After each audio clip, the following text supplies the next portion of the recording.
There's a reply from Obaid. I thought it was 8 p.m. here. Anyway, there's a misunderstanding about the time. You just joined. I think. Yeah. Obaid, how are you?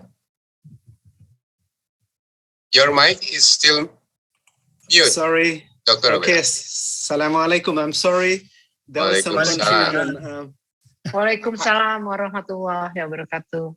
Yeah, I thought it was 8 o'clock here. I'm sorry, I probably gave you the wrong time. It's my it's my mistake. Sorry. No, that's all right. That's all right. I thought it was 8 o'clock. So okay. So welcome everybody to Jakarta, and welcome to the recording in progress. Language Society and Education Zoominar, hosted by the Graduate School of Universitas Negeri Jakarta. This is the third meeting this semester.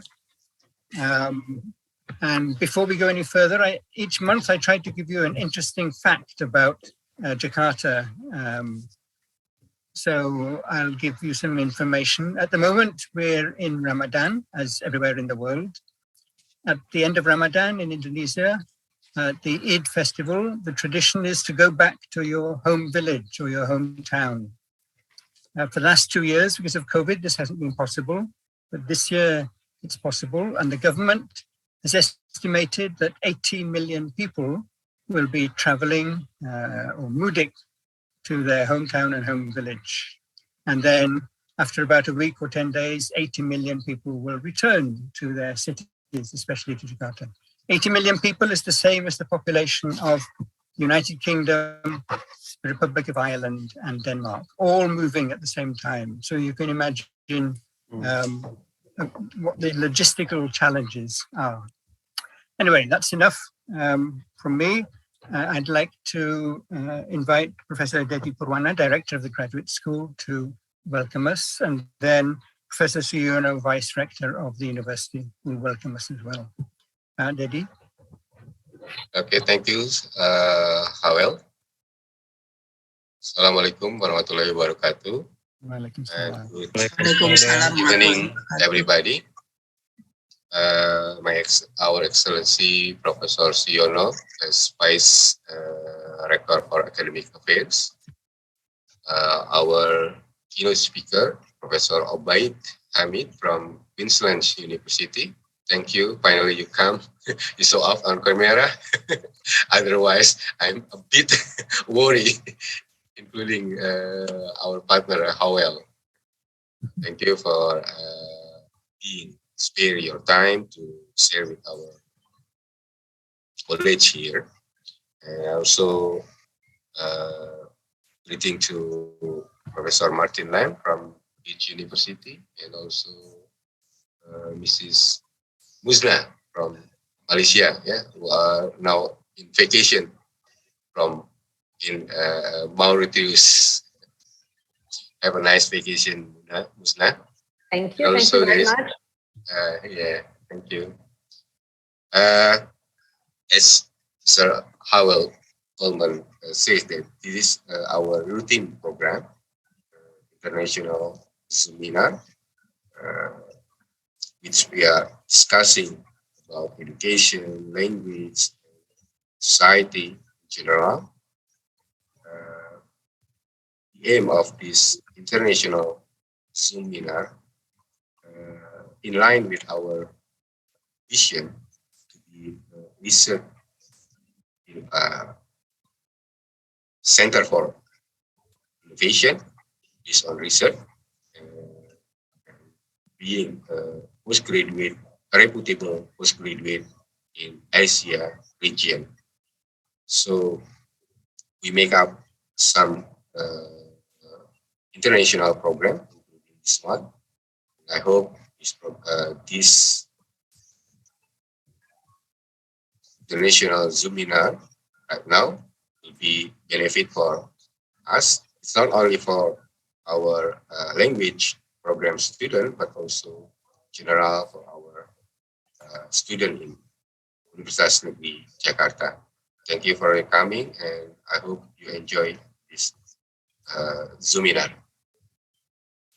Well, I think Professor Stiono, you wish to say something? Thank you, Professor Hewell. Assalamualaikum warahmatullahi wabarakatuh. Good afternoon, ladies and gentlemen. The Honorable Director of Postgraduate UNJ, Professor Dedi Purwarna, and our speaker for today's seminar, Dr. Obaid Jumaid from the University of Queensland, Australia. The moderator of the seminar, Professor Hewell Coleman, and distinguished guests and participants. On behalf of the Director of UNJ, I'd like to welcome you to the monthly International Program Language, Society and Education. Ladies and gentlemen, 5 years ago, never have we imagined that we would be in a pandemic. It changed almost every aspect of our lives, especially in our teaching. We are forced to conduct our teaching online. It was not easy for us and for our students either. One of the problems arose with online classes is the lack of student engagement. In online classes, students' activity participation is difficult to maintain. I hope we all can learn from this seminar about students' engagement in online learning. In this occasion, I also would like to express my highest appreciation to the Postgraduate School, UNJ, for initiating this seminar, and also for our speaker, Dr. Obaid Jumaid. Thank you very much for being here with us. And I hope all of you will have a wonderful seminar. Thank you. Thank you, Prof. Siono, Prof. Dedi. I'd just like to introduce our speaker, Dr. Obaid Hamid. Originally comes from Bangladesh, but he's now a senior lecturer in TESOL at the University of Queensland. We've met each other on several occasions in Indonesia and elsewhere, I think. And his main interest is policy and practice of TESOL education in the developing world. I have a particular debt to Obaid because he's introduced me to the concept or the methodology of autoethnography. I remember he gave a talk about himself and his own background. Was that in Sri Lanka? I can't remember. Yes. Yeah. Yes, sure. I was very impressed by that. And recently I've tried writing something myself using an autoethnographic approach for a book that's being published by UPI, Universitas Pendidikan Indonesia. Anyway, Obaid's topic today is writing as social action and learner engagement in online classes. Can I ask you to mute your microphone and turn off your video? And if you have any questions or comments, please put them in the chat box. Okay, Obaid. Okay. Thanks for joining us, and apologies once again for getting the time wrong. No problem. First of all, I would draw your attention to some of the writings, a small sample of writings that the students have been doing in this class. And then I will move on to discuss some of the conceptual issues around writing as social action. So what do we mean by social action and how we can connect that to writing? And following that, I will introduce the online class, the students, and I will then talk about student engagement briefly. And before I finish, I will make some concluding observations. Okay, so to start with the samples of student writing, obviously the students have been doing a lot of writing. They produce many different genres, but of course I can show you only a handful of examples. Okay, and the example that I'm going to show you are meant to be taken as what I would call, or somebody has called, socially active texts. Socially active texts. Okay. So let's take a look at the first one, which is a poem. Yes, we wrote poems. The students wrote poems in this class. They've also tried their hands at writing haikus, for example. And this particular poem was written by a Year 9 student. And the title of the poem, as you can see, Missing School Days. Okay, I wouldn't have time to read the whole of it, unfortunately. And so apparently, this is a very personal text because it's talking about the emotions of the student for not being able to go to school because of the school closure due to the pandemic. So let me just read for you the first few lines. So it reads, the white shoes, the green dress are waiting to be put on. When will be lockdown gone? Missing those sleepy 6 a.m.s when the sun just rises. Mom is saying, hurry up. As always, I remain in hairburn crisis. And then if you take a look at the last few lines, oh, my school, I miss you so much. You were my second home where I used to come. My school, you make me smile. Can't wait to meet my friends again for a while. Okay, so this is, as I said, very subjective, talking about personal feelings, emotions for not being able to go to school. But I would also argue that, it has a social dimension. Social dimension in the sense that this poem is actually the result of socio-political awareness. And in Bangladesh, schools were closed for 18 months. And this was a controversial decision, keeping a school closed for such a long period of time. It was controversial because while schools were closed, the garments factories were running. They were operating most of the time. So the students are actually speaking about their personal feelings because of the school closure, which was actually caused by a decision that was, people say that was motivated politically. And so you can see there is an implicit reference to socio-political issues. In that sense, you could say that, this is a socially active text. Okay, and then we move on to the second text, second example or sample. And this is written by a year 4 student in that class. Okay, so it's some kind of a social research report where the student writer is talking about the COVID experience of one of her friends in the family. Again, we wouldn't have time to read the whole of it, but maybe I can draw your attention to the highlighted text. So the student is writing about Amira's story. It's Amira's story. My friend Amira is probably the most suffering person I know so far. In a matter of 3 whole months, she was in a terrible quarantine. Only her mother and herself were unaffected by the coronavirus. Staying in a 2-bedroom apartment shared between 5 people was horrible itself. Okay, and then moving on towards the middle, but what made her feel helpless and worried was how long she would be stuck in the mess. The longer the tight grip of fear hung on, the more determination and hope would leave her. She didn't find it fair, not fair at all. Why was it me who needed to go through this? She repeated to herself for the 1,000th time.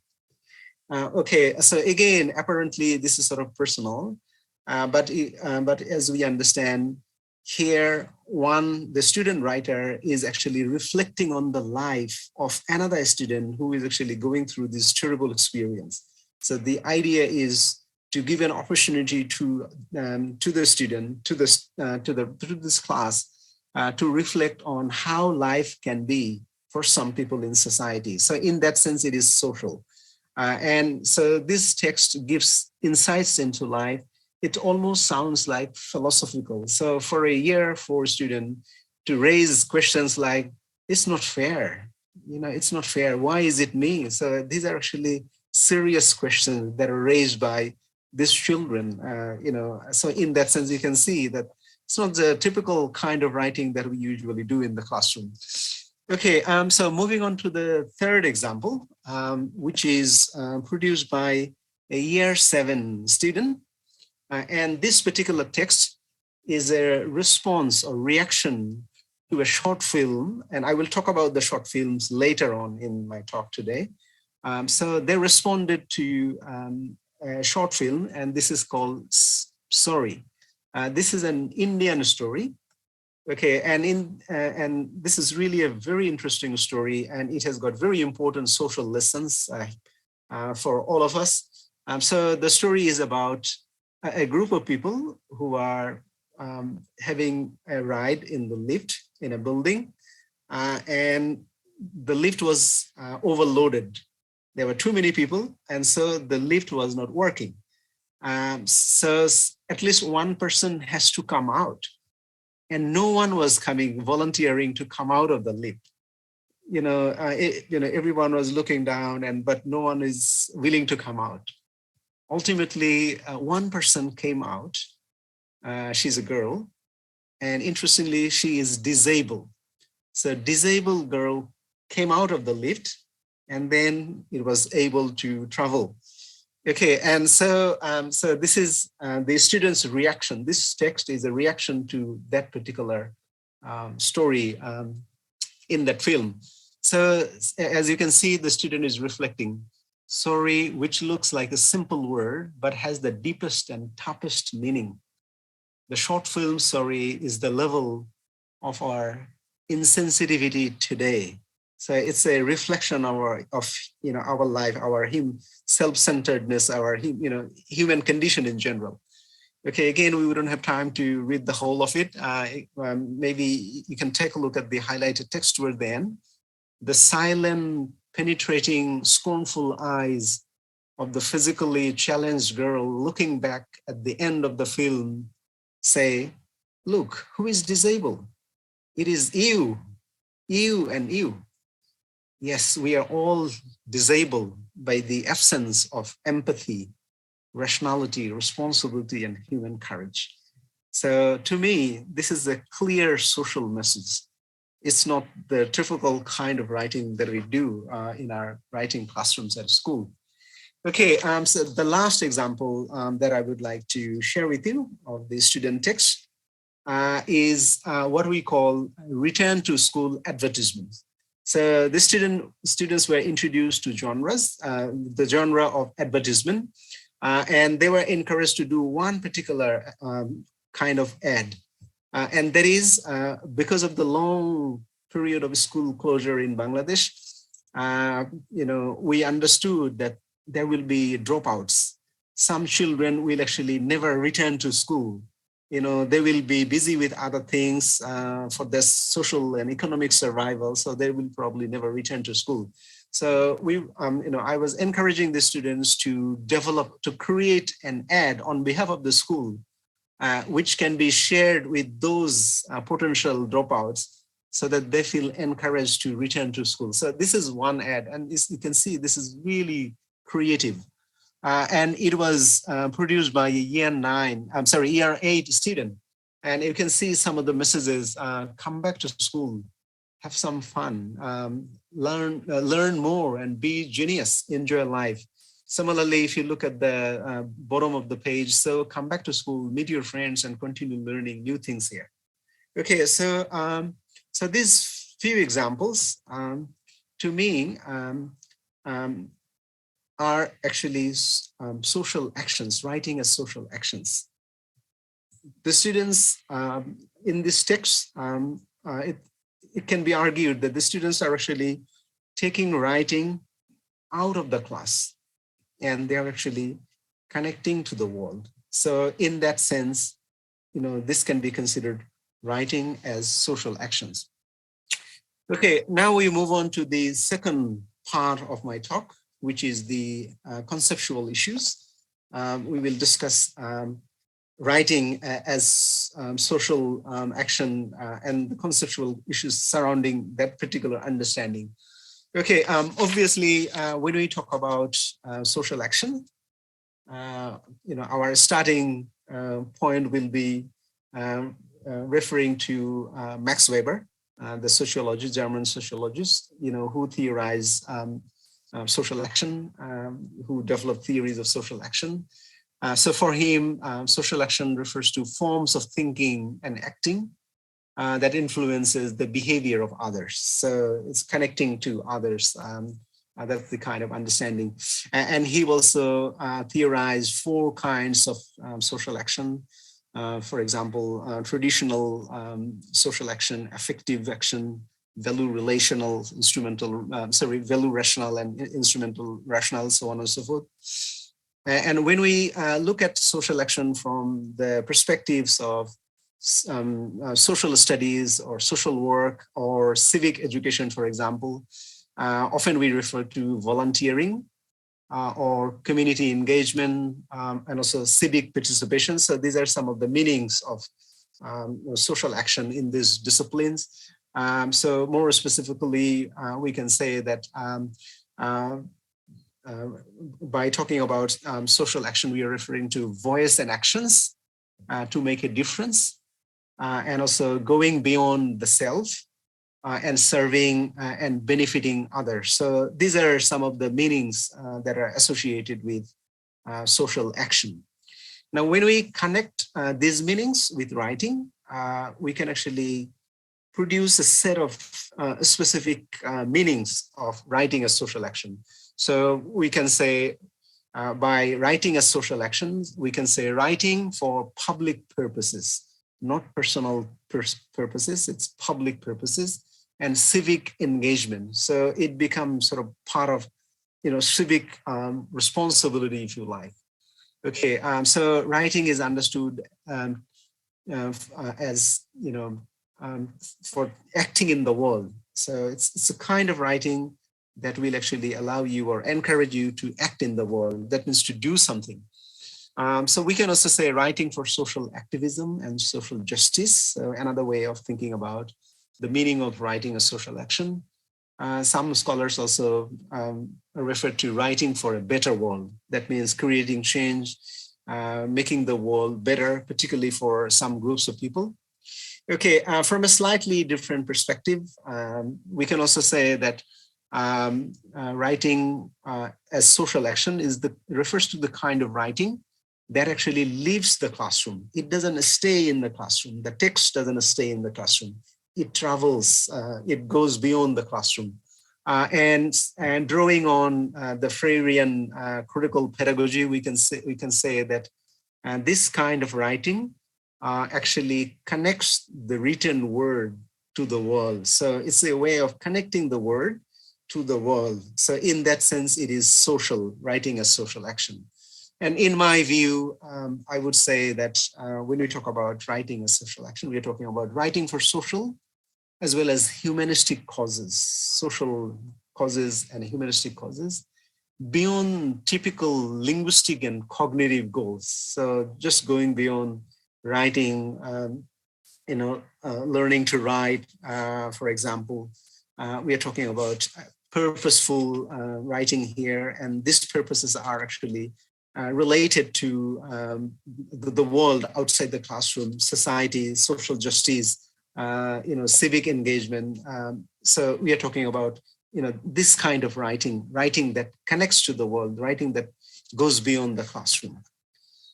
Okay, generally speaking, when we talk about writing, our general understanding is, it's very personal. It's almost considered a private engagement. But of course, some scholars have argued that writing is actually social, almost by definition. And one of these scholars is James Heap, who in an article that was published in 1989, argues that writing must be understood and evaluated as social action. So you can see he says must be understood and evaluated as social action. And he further argues that writing processes in the classroom cannot be understood or modeled by representing them as self-enclosed. That means not traveling, not moving out of the classroom, solo, non-social cognitive processes. In other words, he's emphasizing the social nature of writing. And of course, in that article, he talks about 3 social dimensions of writing. The first one is the interpersonal sense. So in writing, the writer or the self tries to communicate with the other or the audience. So it is social in an interpersonal sense. Similarly, writing, any kind of writing, is guided by social rules, rights, and responsibilities. And these rules and responsibilities will shape the writing. So in that sense, we can see the social dimension here. Finally, he also argues that writing, particularly the writing that is done in the classroom context, actually responds to consequential events, actions, and materials. So in that sense, it is not personal, it is social. And in this case, we can think about feedback in particular. So our feedback will actually shape the writing because we usually revise the writing based on the feedback that we receive from teachers and other people, so on and so forth. Of course, these social dimensions that he talks about refer to the technicalities, formalities, so on and so forth. But of course, in this class and my talk today, I'm talking about writing writing a social action in a more substantive sense, in the sense of connecting writing to the world. So in a more sort of, in the sense of the purpose of the writing that we are talking about. Okay, so if we are looking for more detailed discussion, elaboration, illustration of writing as social action, we can refer to this book by Randy and Catherine Bomer, published in 2001. And as you can see, the title, For a Better World, Reading and Writing for Social Action. So they talks about the pedagogy, the goals, teacher activities, all the details in this book. And they also argue in this book that social action is not a single idea, or genre or theme. So it doesn't have one meaning, it has many different meanings, in other words. And in the book, they talk about 2 forms of writing a social action in particular. So for them, the first form is writing that is primarily reflective. So it's a reflective kind of writing, a tool for the writer's thinking about her sociopolitical environment. So it's reflection in that sense, maybe it's a bit personal, but of course, there is, this reflection is about the sociopolitical environment. So in that sense, it is social action. Here, the emphasis is on awareness, or more specifically, it's about self-awareness about sociopolitical issues that can be found in society, for example. Okay, the second form is writing that is intended to be read by people whose mind the writer intends to change. So here we are talking about writing in action. So when you are writing a text for a particular audience, maybe a political figure or maybe an official, a high official in the government, and you want them to take action on a particular issue. So in that sense, writing here is social action. The intention here is to bring some immediate change through the intervention of the authority that you are targeting as your reader or audience for your writing. So 2 forms of writing a social action. One in a sense of reflection, and the other one is in a sense of action. So if we look at the literature, we can see some illustrations of these forms of writing as social action. So the second form, which means the writing as social action, is illustrated by this study, which was published this year, 2022, by Cassie Brownell. This is an ethnographic study that was conducted in an elementary school in Michigan in the United States. And the researcher here follows a critical sociocultural approach, which also builds on civic education This is really an interesting study where we can see third grader, that means year 3, non-immigrant children writing letters to congressional representatives about Republican immigration policies following the 2016 election, which brought Donald Trump as president of the United States. So the children here are actually doing some sort of action. They're writing the letters to the Congress people, and their intention is to bring some changes in the controversial immigration policies that were introduced by Donald Trump in the beginning of his presidency. Okay, the second study is also interesting.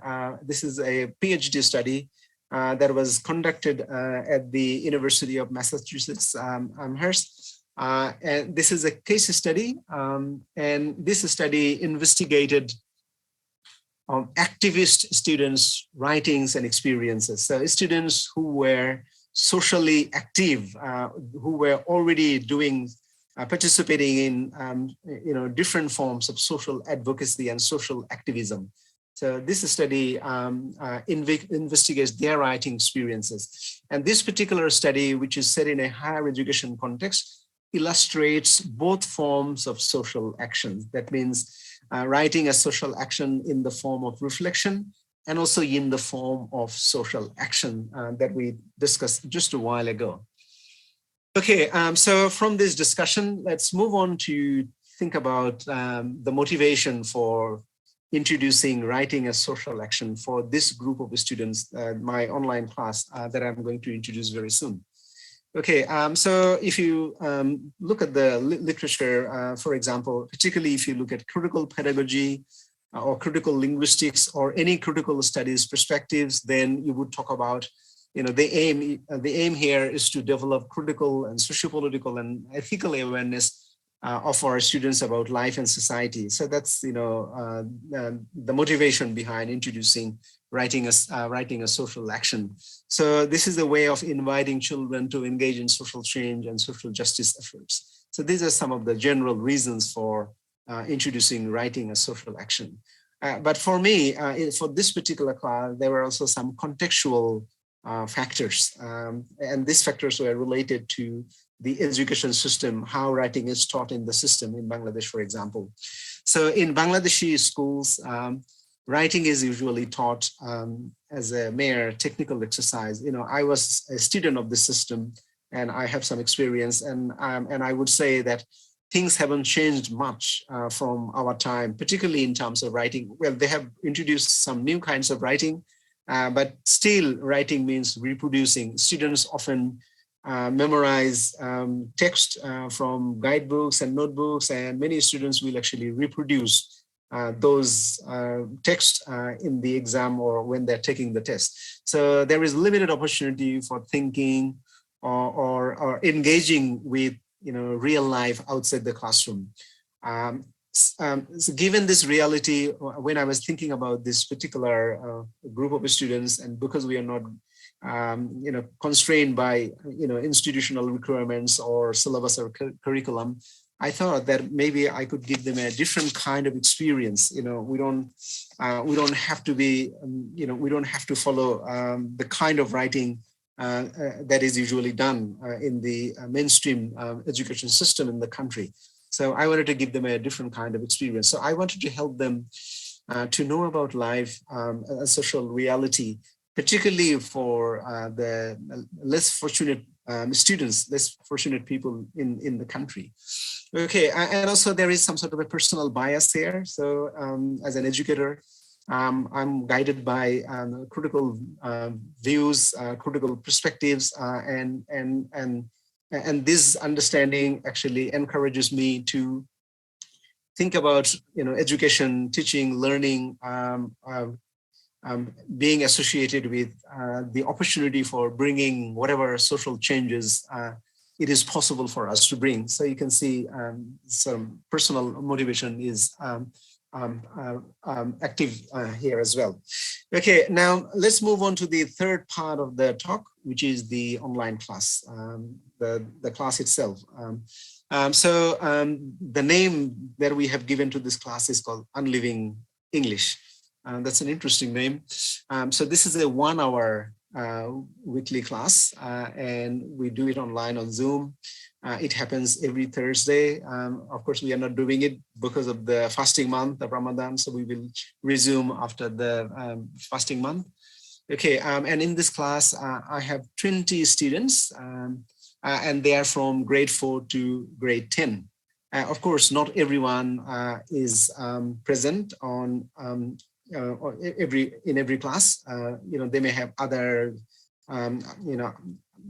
they may have other activities to do. Many of them will go to other tutors, so they may not be able to attend the class. But generally speaking, yes, we have 20 people, and we have good attendance more or less every week.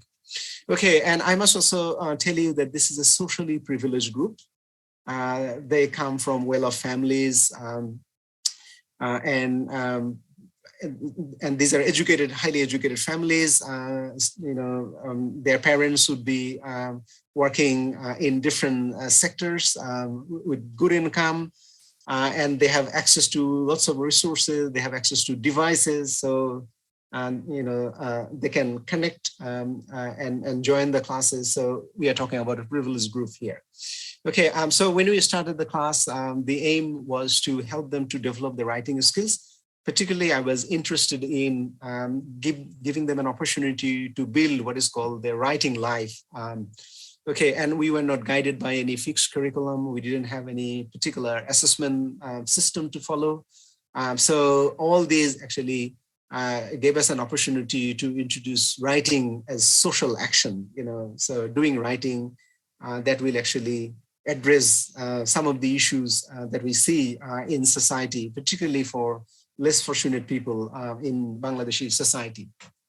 Okay, so when you are going to implement writing and social action, if you look at the literature, you will find lots of resources, support materials, particularly the book that I introduced earlier, the book Teaching Reading and Writing as Social Action. They give a detailed framework with lots of steps for introducing writing as social action. But of course, in this particular class, I didn't follow a lengthy approach. So we were guided by more of an informal and unstructured approach to do writing as social action. So we followed a few simple steps. So usually in the beginning, we would have our input, and I will talk about the input very soon, and instructions. So we set up, in the beginning what we are going to do. So I give them clear instructions, and then we engage in the activity for that day. So these activities will be conducted in whole groups. Sometimes we would divide them into small groups, and there will be questions and comments. So it doesn't have a tight structure. It's more sort of flexible, so students can jump in and they can participate. Okay, and the writing tasks are usually assigned towards the end of the session, each of the session, and this is given as homework. So they will do the writing as homework, and they will then email their work to me.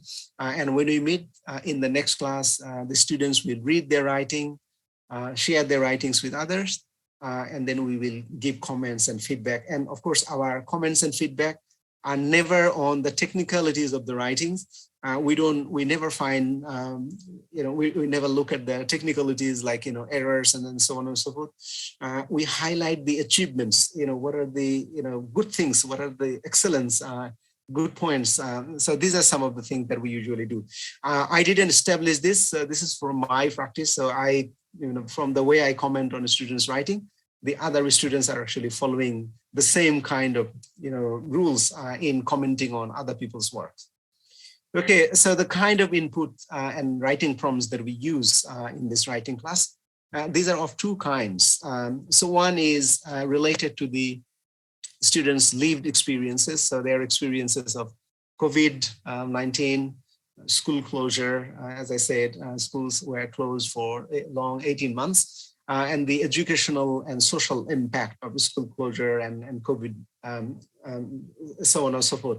And then the second input came from a selection of short films of social significance. You know, I have found a number of short films. These are really, really interesting, very, very fascinating.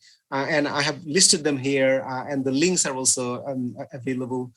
You can take a look at them and you can use them with your students. These are really very useful resources. They can engage your students, and some of them are really, really, a student they must pay attention to what is happening in the story. So, for example, we watched one interesting short film called The Other Pair. It's about two children, two boys, who they are from two different social classes.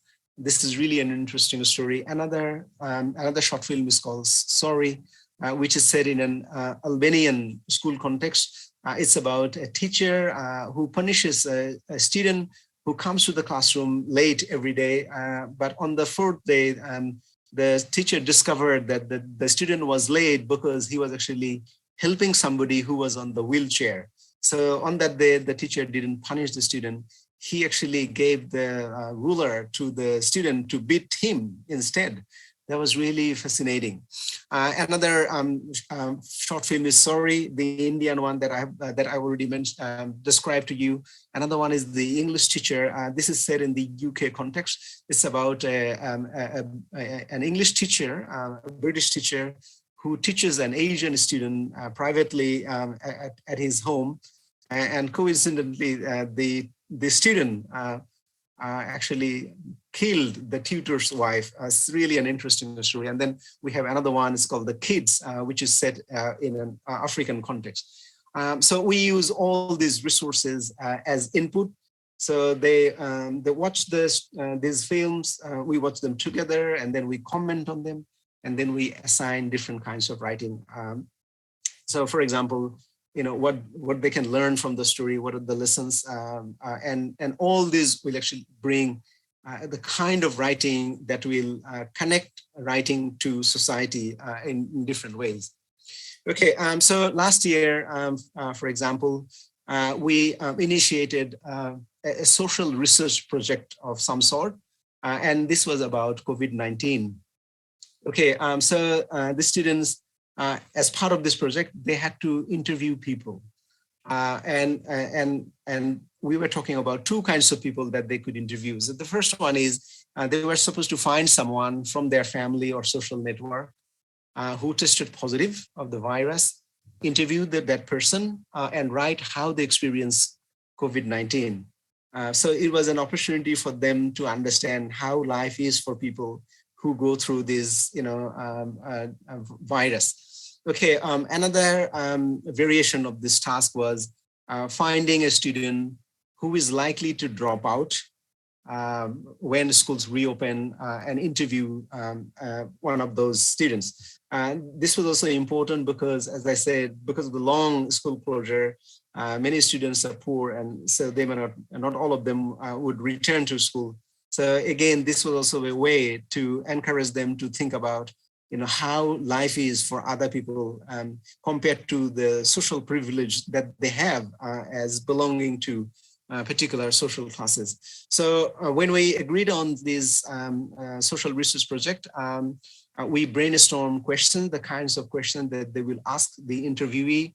And so through our discussion, we finalized those questions. And then students did the interview, they brought the data and they shared the data with us in the class. They showed the questions and the responses that they received. And then they were asked to write the report, transform the data into report, and share the report with us in the class. Okay, I can share with you only one text here based on this social research project on COVID-19. And as you can see, this is called Jahanara's story.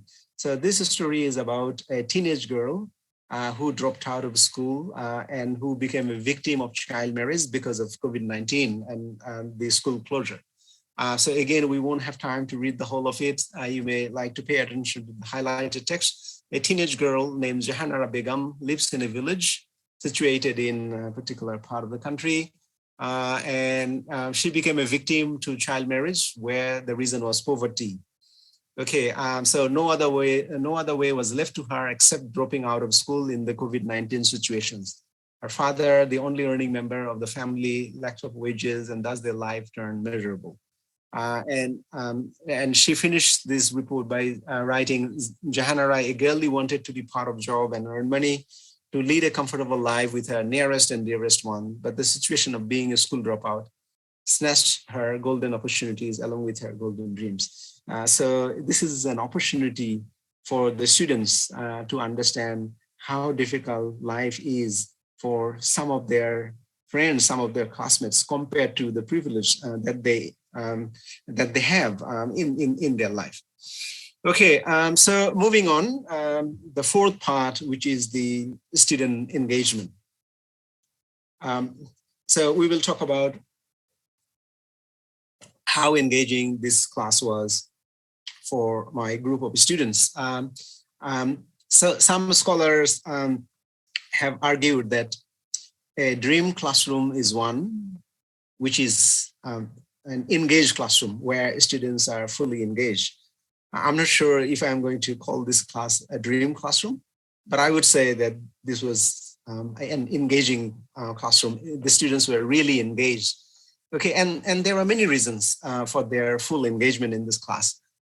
First of all, the students actually were highly motivated. So for them, it was an opportunity. They thought that they're learning from an academic who works at a university in an English-speaking country. That may be one of the reasons, I don't know. But they were very, very motivated. But of course, the motivation is not one way. It didn't work in one way. So motivation also came from their active participation, from their participation in the class, being able to contribute and enjoying the activities that we were doing in the classroom. So that also contributed to the motivation. And also, the environment in the class also contributed to their engagement. So it was, we did learning is here carefree. We don't have fixed rules. We don't have prescriptions. There is no assessment, no judgment on students' writing. We even encourage students to mix languages. I've also asked them to write poems in their first language, if they prefer to do it that way. I also welcome them to mix languages, but of course they didn't want to do that, maybe because of the schooling practices in Bangladesh. Okay, so as a result of this particular kind of environment, both teaching and learning emerged as sort of a pleasure.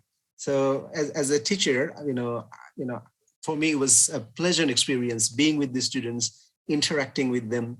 And I'm sure the students also enjoyed. And so every Thursday, the moment I log in, I will see that, they are joining almost immediately.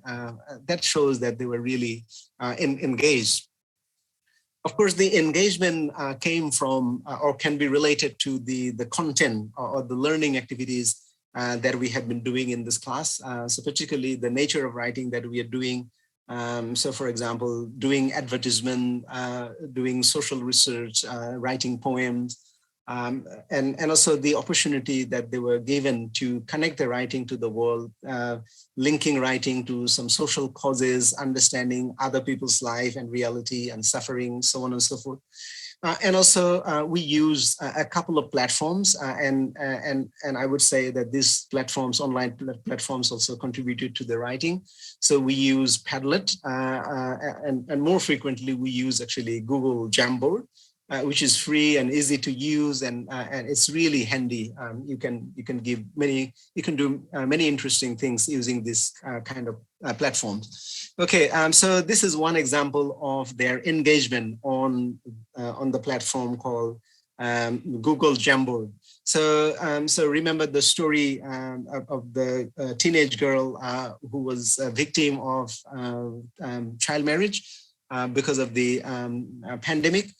So when this story was read by the writer in the class, I set one activity for the students on Jamboard, and the instruction was write 1 or 2 sentences about the lesson that you have learned from this story. And these are the responses of these students. And you can see some of these ideas, some of the thinking, some of the thoughts are really, really appreciable. So for example, so one student wrote, not a single child should face the situation like child marriage. Similarly, another student say, Johanna's reality was nothing like her dreams. Another student wrote, poverty often snatch our dreams. And another student wrote, poverty is the main reason for a student dropping from school. So, they're actually getting a sense of the reality of life for some students, some less fortunate students in society. And this is so engaging. And this can be seen from their contribution to this particular platform. Okay, similarly, when we were doing another genre, the return to school advertisement that I mentioned earlier in my talk today, before we did that particular advertisement, I introduced to them as the language of ads and how the language in advertisements works. As a preparation, one day I introduced a pen to them. The picture of a pen, I said that, well, this was a magical pen. Can you write an ad about this pen? And these are some of the ideas that the students produce. And again, you can see the level of engagement here and some of the interesting ideas. And they have also, internalized the techniques that ads usually utilize. So buy one, get one free. That's, one student wrote. And another student wrote, write with this pen and get 10 on 10. Very interesting. Buying endless pen with Taka 10. Taka is the currency, Bangladeshi currency. If you want to gain, then write by this pen. So you can see they were expressing their ideas in interesting ways. Okay, so that's pretty much all. And now I am in the final part of my talk, which is just making some concluding observations. So we all know from our experience as teachers at a school and in the university setting that both writing and engaging students are actually challenging. These two things bring pedagogical challenges for us as teachers. And I would say that if we can introduce writing for social action, that may make some difference because it has the potential to engage students, and particularly if we can use some of the tools that we are talking about. And of course, these tools are accessible in face-to-face classroom as well. So not necessarily for online teaching. Okay, so here, as I was trying to illustrate, if not demonstrate, students learning to write. And at the same time, there was a writing to learn about life and society, particularly life as it is for some of the students who were not as fortunate as they were. Okay, and as a teacher, my personal reflection is writing a social action can be fulfilling and rewarding for us as teachers. Okay, so my final message to all of you, my audience, is that the pandemic it has actually given us an opportunity to engage in teaching in the form of social action. Here I'm talking about teaching as social service.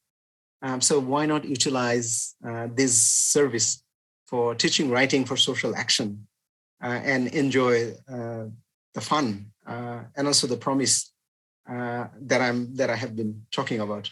Thank you very much for listening. Thank you very much, Ubaid. Really fascinating presentation. Very, very interesting. And I can see there are some questions already. Because we're running over time, I think we have just 5 minutes for questions. Musna from Mauritius has a couple of questions. How did you recruit your participants? Okay. Were there any challenges? Can I ask about what language or languages you used when communicating with the students? Okay. So that's a key challenge. Okay, how you recruit.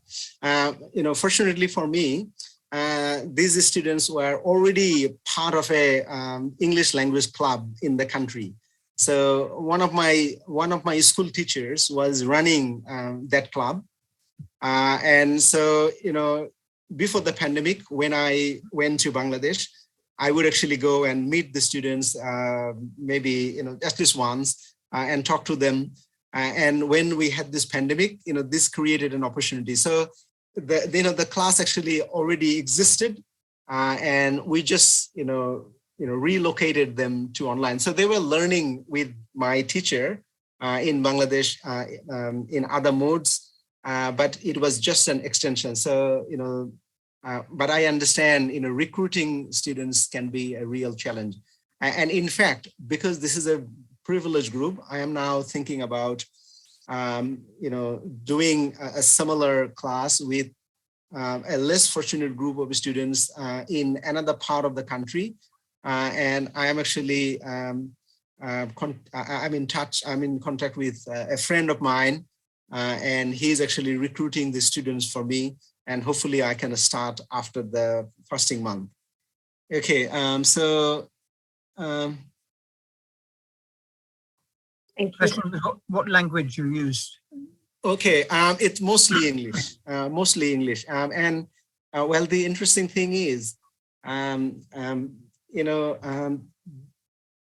well, it's not because of their participation in my class, because they are already learning English in the English language club that is privately organized by one of my teachers. These students are so smart, and they write so very well, and they speak so very well. I don't have to speak even a single Bangla word if I didn't want to, and they understand everything, and they can participate in conversation. So yeah, they're very, very good. Good. There's a question from Noor. Were there any tensions that students had to grapple with when they wrote during the Zoom sessions? Usually they're familiar with school-based writing, which tends to be structured. Well, actually, masih nyetir, packetnya saya nggak balas WA. Okay, well, of course, I don't know how they felt when they wrote at home. Most of the writing was done as homework, but again, from my observation, when they were writing on the platforms, for example, Padlet or Google Jamboard, it was kind of freedom for them. That's my assessment, because it was not limiting. It was actually enabling them. It was encouraging them. And I always tell them that be creative. Give me your real voice, your real feelings.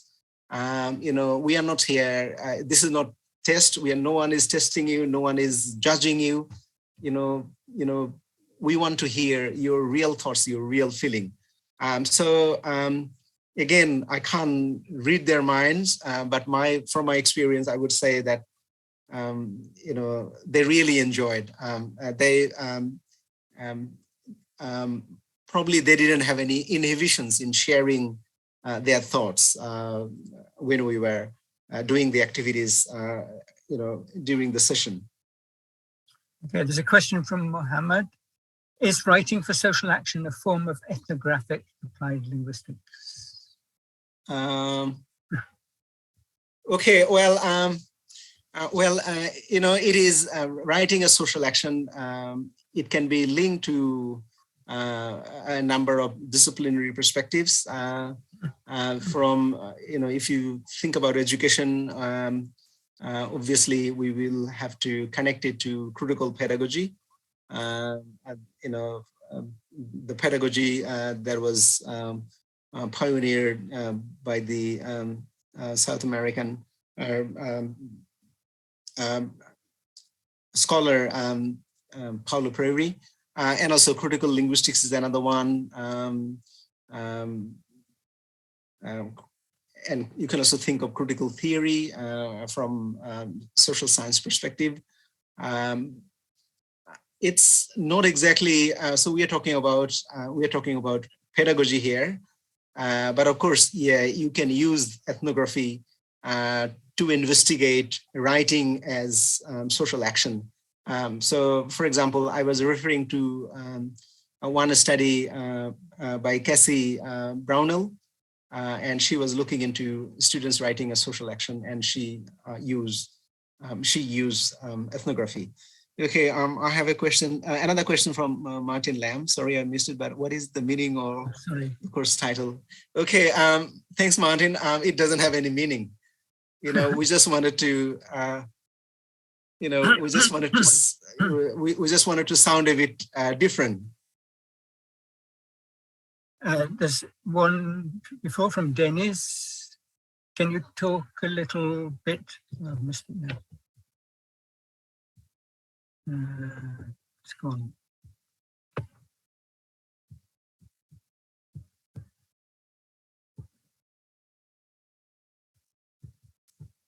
Okay. Can you talk a little bit about the larger context in Bangladesh in terms of talking about social justice in language education?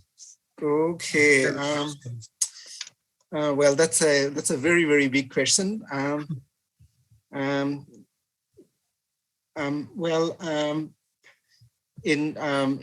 many of my publications, I have discussed some of the issues affecting the educational outcomes, and from my understanding, Bangladesh is actually a divided society, there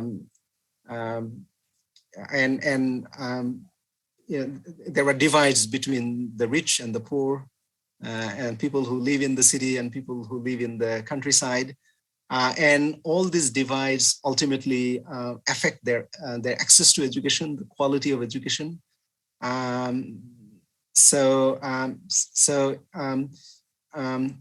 If you by borrowing from scholars like P.A. Bodhi, you could say that social classes reproduce through the education system. Of course, there can be a few exceptions, but generally speaking, we can see status quo is maintained, and at the same time, for some groups, we can see, they're maintaining their class positions.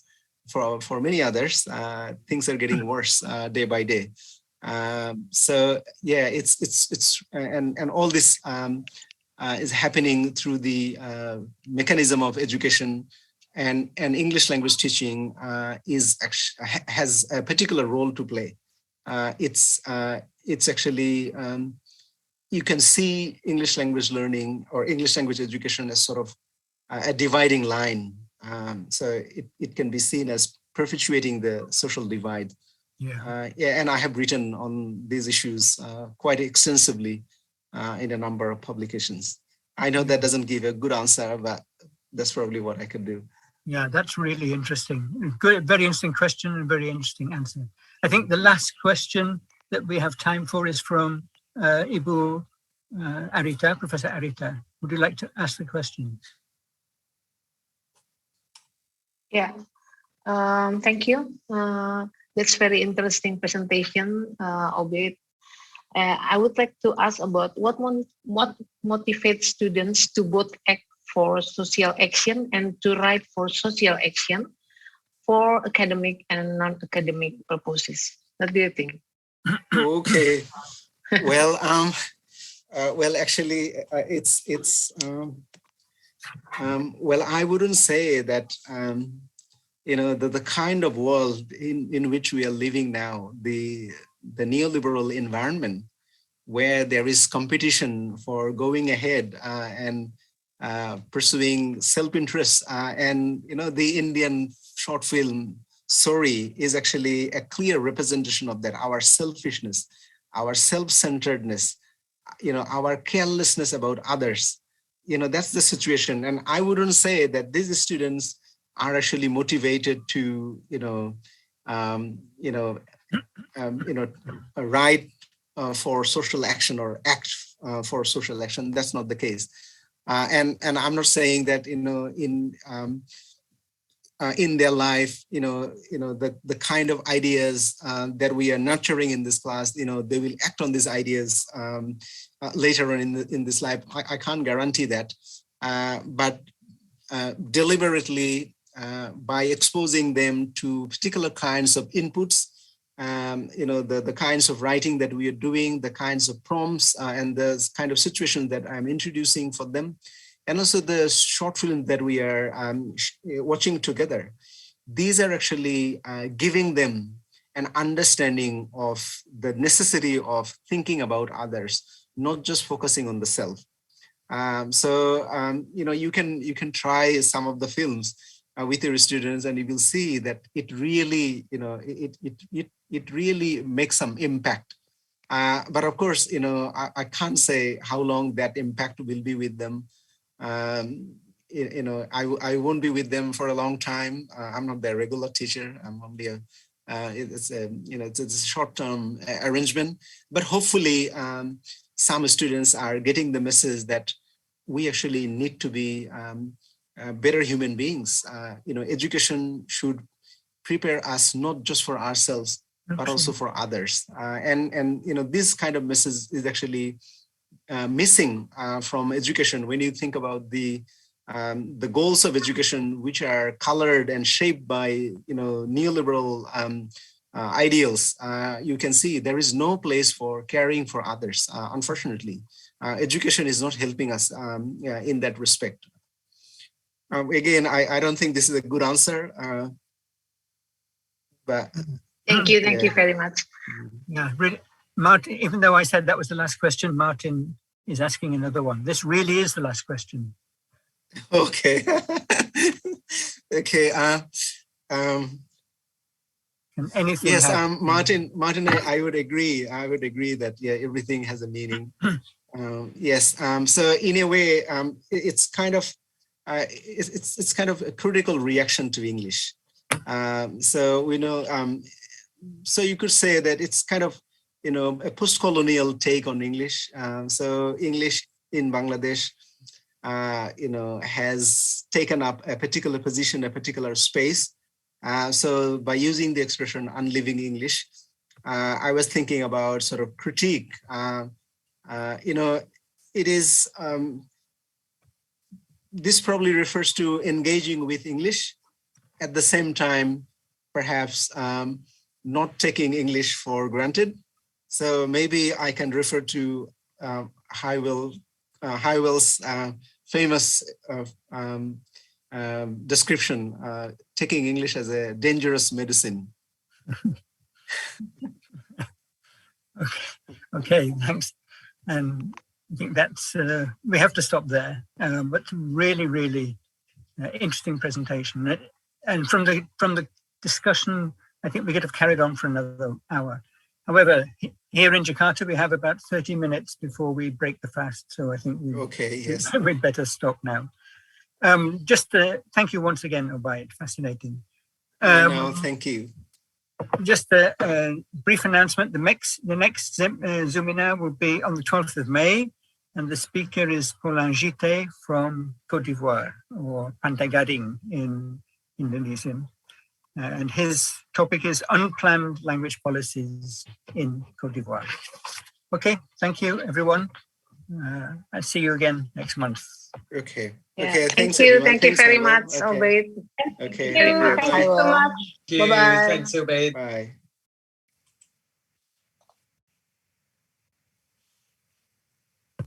Recording stopped.